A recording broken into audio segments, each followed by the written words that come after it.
Oggi ho scelto per voi la mia poesia O suono pittato.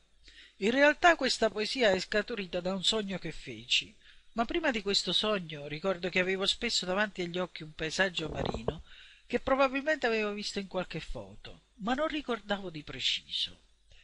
So soltanto che quella immagine non mi dava pace fino a che una notte non la sognai. La mattina al risveglio mi venne la smania di dipingere e mentre dipingevo mi uscivano le parole. Ecco a voi poesia e dipinto.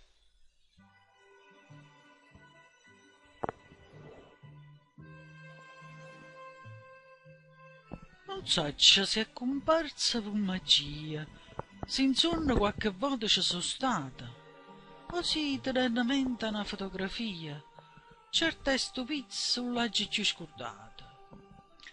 Ci stanno logo in una casarella, quasi azzeccata una chiesella rosa, cu mare annanzi ad una varcatella, menata in coppa arena si riposa.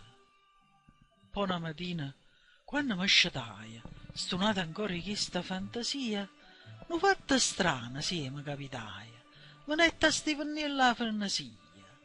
A tavola in mano si mettette, scegliendo quasi solo ogni colore, e non ti saccia di chi mamponetta e fan trasatto l'altro pittore.